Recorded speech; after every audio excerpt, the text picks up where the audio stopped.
弟兄姊妹平安，今天是2025年的9月27号。今天的经文是诗篇146篇，箴言28章11节到28节，路加福音第9章43节到48节。今天要跟大家分享的主题是争大。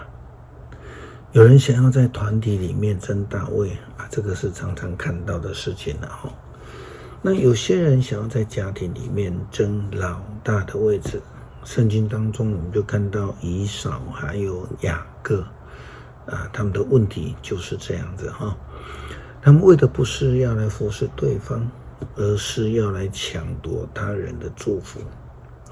牧师也曾经听过一个家庭，父亲已经安息了家中存活的不是老大的，自己就要跳出来要当老大，就说将来呢，我一定要像爸爸一样的照顾你们但是后来母亲过世之后呢，真面目就出来了。其实呢，他只想要领更多的遗产。前不久在某个火葬场主持火化礼拜的时候，一旁却有一群人大声的吵闹，粗略的听到他们的对话，他们为了抢夺骨灰而争吵。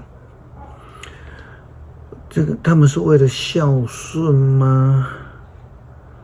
其实连祖宗18代都拿出来骂的，牧师不相信他们是为了要孝顺。虽然在短短的几分钟当中而且因为在主持这个火化的礼拜，所以没有很仔细的听到他们的谈话内容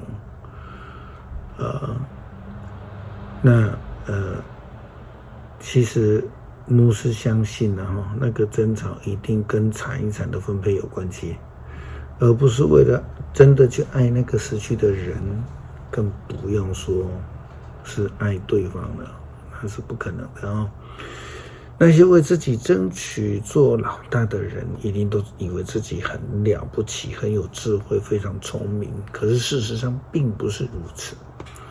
箴言28章11节到28节的经文这样告诉我们，有钱人往往自以为聪明，明达的穷人却看穿了他的底细。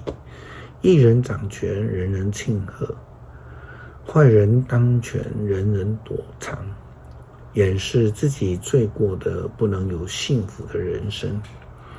承认过失而悔改的人，上帝要向他施仁慈。敬畏上主，幸福无穷；刚愎顽固，自取灭亡。暴君管辖穷人，有如咆哮的狮子或觅食的熊。统治者不明事理，必成暴君；恨恶不义之财的，必长治久安。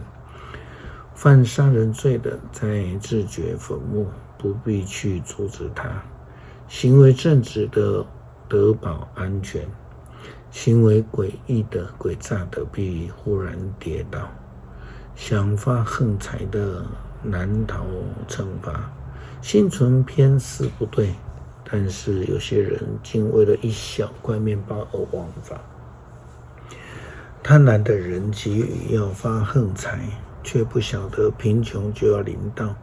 规劝别人的，往往比专说谄媚话的更受爱戴。向父母行窃而不以为是非的，这跟一般窃贼没有差别。自私制造纷争，信靠上主福泽无穷。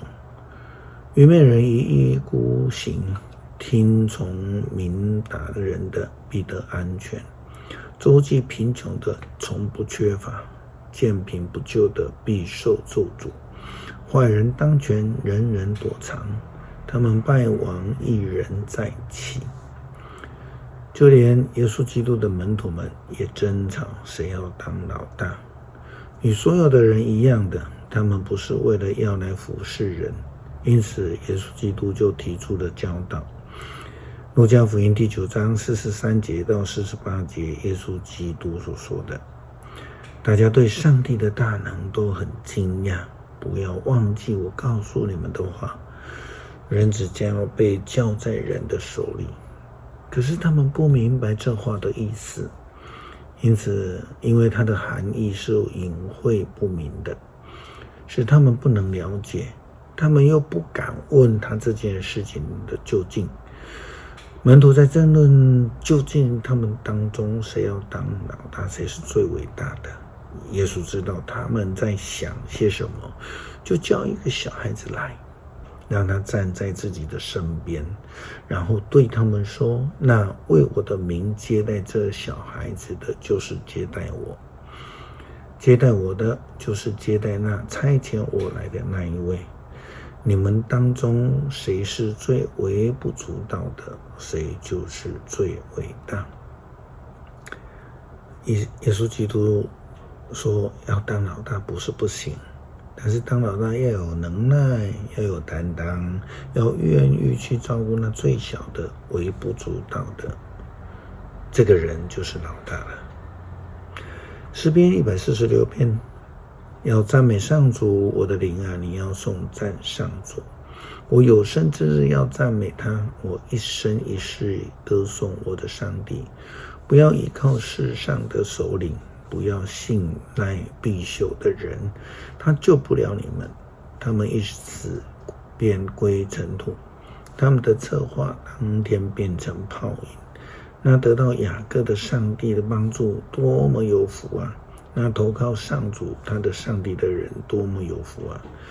上帝创造天地海和其中万物，他始终持守他的诺言。他为被欺压的人伸张正义，他赐食物给饥饿的人。上主使被囚的人得自由，使盲人能够看见。他扶起被欺压的人，他爱惜正直的人。他保护寄居的外人，他扶助孤儿寡妇。他要挫败恶人，邪恶的诡计。上主要永远做王，西安啊，你的上帝要永远掌权，要赞美上主。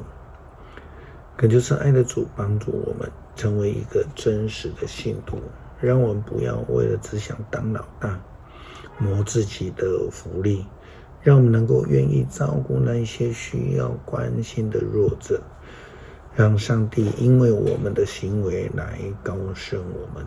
祷告奉主耶稣基督圣名求，阿们。